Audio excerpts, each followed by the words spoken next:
A man was walking in the woods one day when he saw a bear out of the corner of his eye. He stopped, said a silent prayer. God, I know you can do all things. Will you please make this bear a fellow Christian? The bear caught up to the man, placed his paw on the man's shoulder, and said, Brother, will you pray with me? Dear God, for this meal that I am about to receive, make me truly thankful. This is The Christian Bear with Dr. Ben Hilskamp. Welcome to episode 17 of The Christian Bear. I'm your host, Dr. Ben Hilskamp. In this episode, we return to our series on belief, this time looking at belief through the lens of my personal credo. My credo is made up of a number of different beliefs. Beliefs including traditional beliefs such as believing in God and in Jesus Christ and in the Holy Spirit. And in beliefs that are very personal to me, to the way in which I have been raised, the way in which I have experienced the divine, the transcendent, and that which is beyond our knowing. But my credo begins with one fundamental belief, and that is simply this.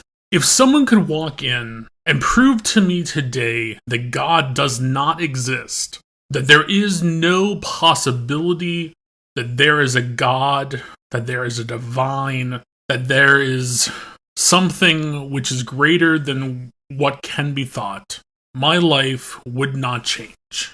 And you might say to me, Ben, how would your life not change if there was no God? As a person of faith, would your life not change? As a person who believes in community and ritual and acts of community taken together, would your life not change if there was no God? And yes, there are functional ways in which my life might change. I imagine that if there was no God, that the nature of religious community, that the nature of church, that the nature of congregation and parish and faith may in fact change.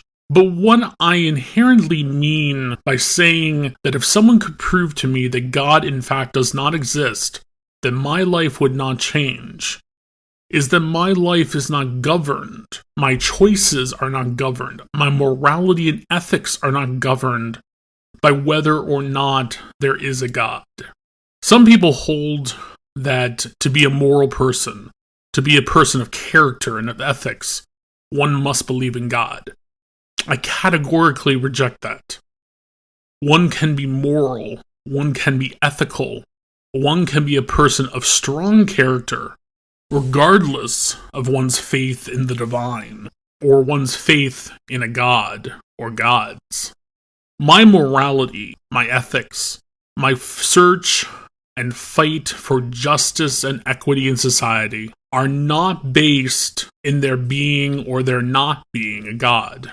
That is just as true as my search for justice and my fight for justice is not rooted in whether those actions earn me a place in heaven or send me straight to hell. I am not motivated in my faith. I am not motivated in my morality based on where I might end up in the afterlife. I am not motivated in morality by rewards or incentivized against evil by punishments.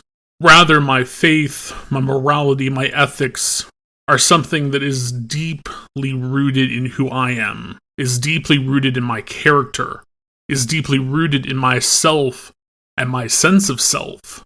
And whether or not God exists, and I pray God does exist, does not affect and will not affect that character, that morality, those ethics. It's interesting to me to consider that the folks who speak the loudest about the need for there to be a God, for morality and ethics to make sense, are often those who need those ethics, who need that morality, who in fact need that God the most. If we are motivated to do good only so that we avoid punishment and can find reward, then my friends, we are doing good and doing justice for the wrong reason.